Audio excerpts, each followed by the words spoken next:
In one of my previous videos I made these watchtowers, and in this video I will scratch build the corresponding walls to them. They will be magnetized for some modularity. It was a shorter project, but I'm quite thrilled how they came out. And with this I welcome you warmly to this video. I am happy to have you here. I own a Proxon thermocut, and with this it was very easy to cut the XPS foam into the dimensions I wanted it to be. The walls will consist of 3 shorter pieces and 4 longer pieces. In a future video I may add some ruined pieces as well as a gate. From the video where I crafted the towers, I had a lot of arced offcuts that I fortunately didn't throw away. These came in handy here since I wanted some arcs in my walls. If you're interested in this video, you can find the link in the top right corner of the screen right now. This time, these arcs will protrude the whole structure though. I measured equal distances from the sides and glued the cutoffs on. For now, only on one side. White glue was added for long-term stability and hot glue for an instant bond.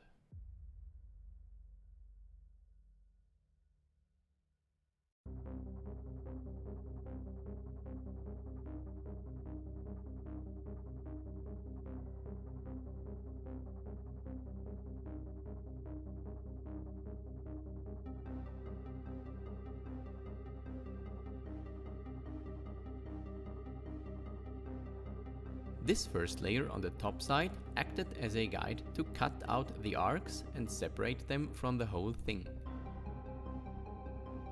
The thermocut and the guide made that a very easy process.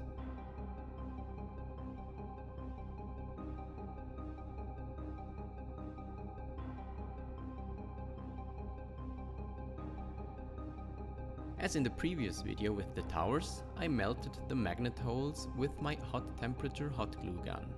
This way I can reattach the cutout piece via magnet, so that I can switch between a whole wall and an arced, nearly aqueduct style walkway. The arced offcuts match quite specifically with the corresponding piece. So in order that I remember which piece belongs to which, I color coded them. An easy trick on the underside of the piece that nobody will ever see on the gaming table.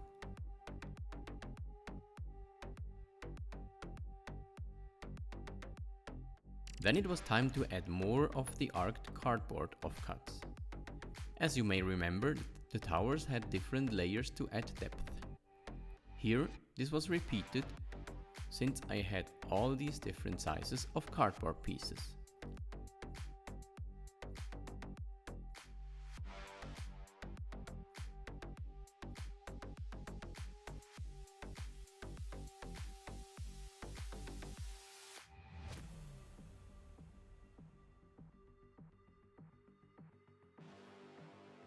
As all the pieces had their 3 layers on the front and the back side, I put something heavy on them overnight so that the glue could form a stable bond.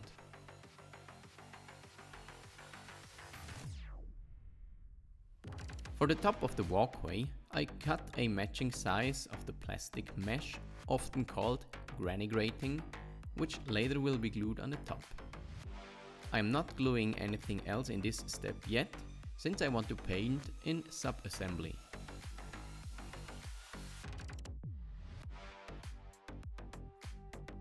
The foam structure will later be textured and painted to look like stone. But I also want the walls to have metal parts. For that I designed these patterns. Every piece fits tightly over one of the walls and gives details on 5 sides of the wall. I was actually a bit proud that I managed to design it in a single piece. Mostly, that is. There is an exception that you will discover later. These pieces were then cut out. Some lines were only scored that they fold well.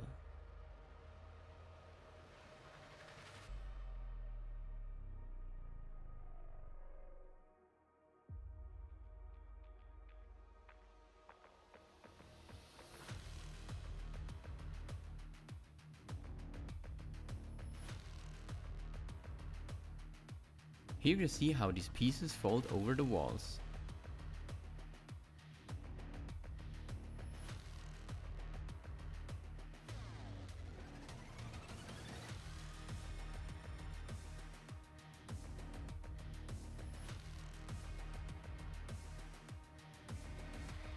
And also you can see the additional pieces that I glued on later.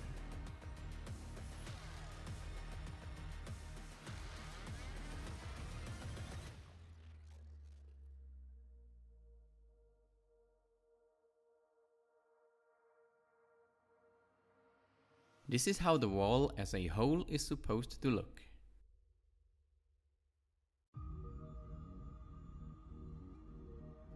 And to connect the offcuts with the rest of the structure, I added magnets with a 2-part epoxy so that the magnets stay firmly in place.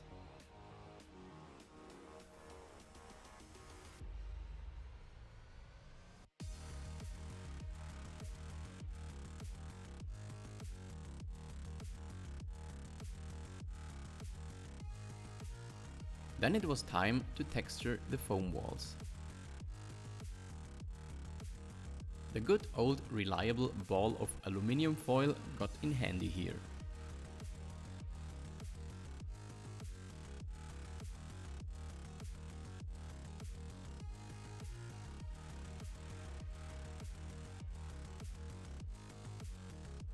From experience, the granny grading does not stick very well with a wide series of glues. Because of that, I sanded both sides of it a bit to add a rougher texture where glue and paint could stick better. For painting, I decided to try something new, to really make the painting process very easy. I glued all the cardboard pieces on a piece of foam using glue stick. This kind of glue does not stick very good, just well enough that the pieces stay where they are during the painting, but not hard enough that you can't pull them off again. So they were sitting there very flat and stable while I coated them with a black gesso layer.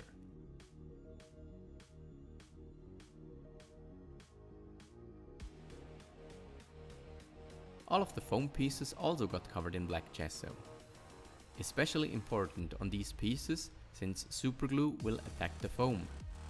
The gesso acts as protection and base coat at the same time.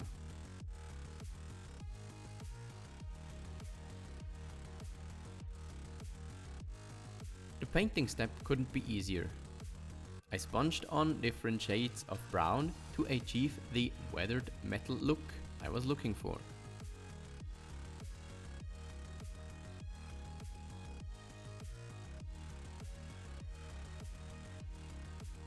This was deliberately uneven, irregular, sloppy, and very fast.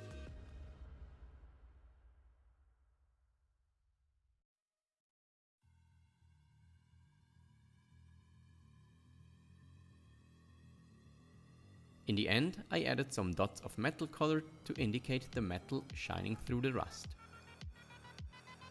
To accentuate the edges, I also dry brushed every edge with a tan color. This step was not the easiest, while the cardboard was glued flush to the surface. This whole painting process was repeated with the offcuts where I glued on the cardboard pieces. I also wanted those to resemble rusty metal.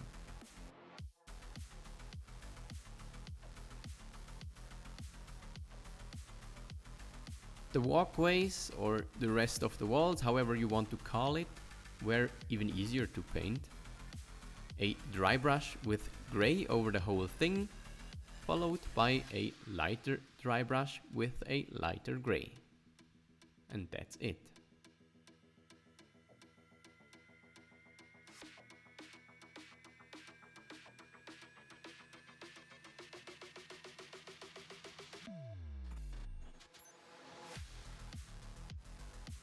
Then it was time to assemble. First, I glued on the painted metal grating that was once the granny grating. The superglue with accelerator worked perfectly for this.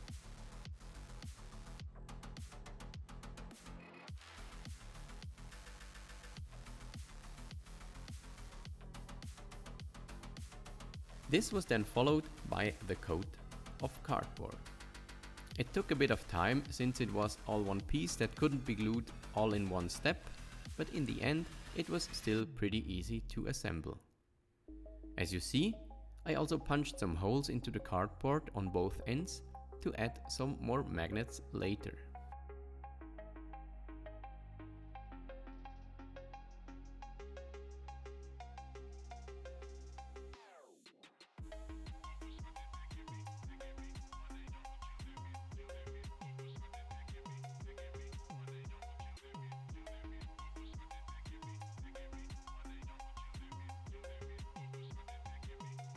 These magnets will hold the wall a bit better to the towers and will be an opportunity to add later expansions and upgrades to the walls.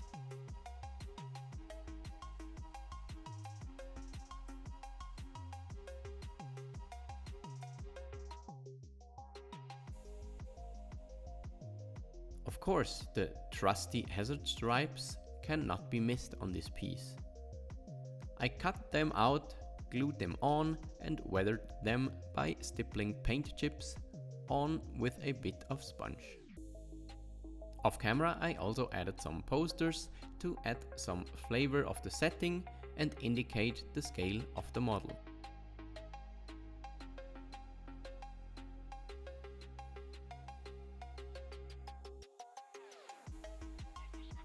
For additional weathering, I dipped some dots of oil paint onto all of the surfaces.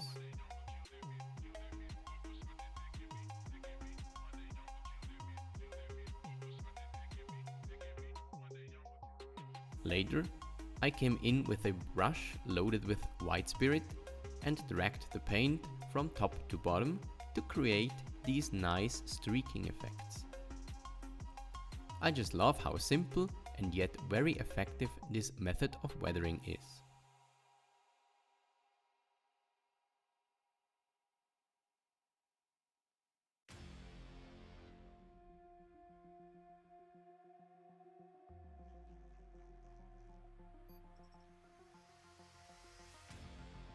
And here is the finished product. It was quite simple to make, but I am very chuffed about how the end result looks. I love it. And I especially love how versatile the pieces are.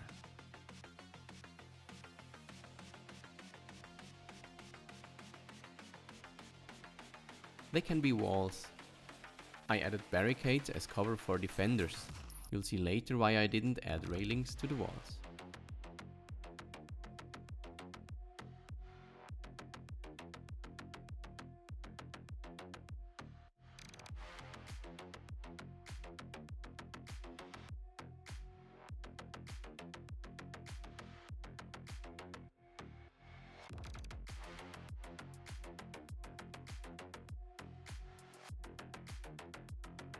The walls can also be stacked to add higher walls. Reason number 1 to not add fixed railings.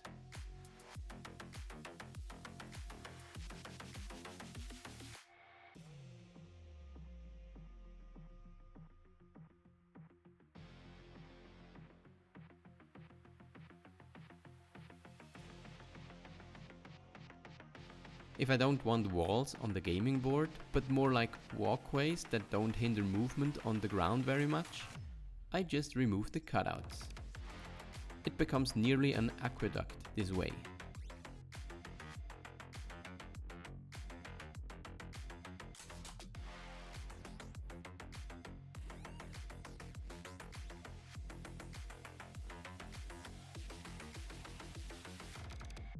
The magnets and different size of the walls offer a wide variety of layouts together with the towers or even without the towers.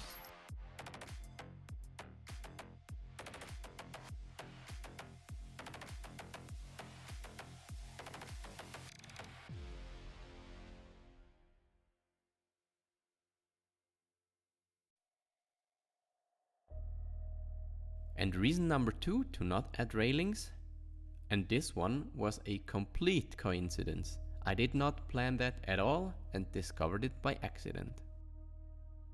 The 4 longer walls can work as a razor for my terrain tiles.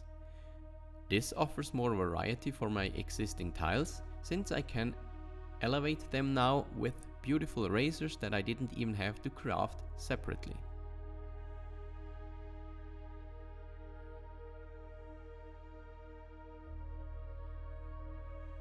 In the future I may add more ladders, stairs, magnetized railings or something else to make it even more versatile.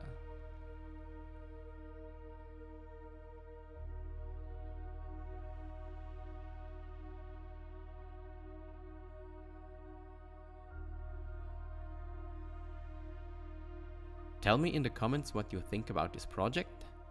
I'd be happy if you left a like in case you enjoyed the video, and if you like content like that, why not subscribe for future content? Anyway, thanks for watching, have a good rest of your day, see ya!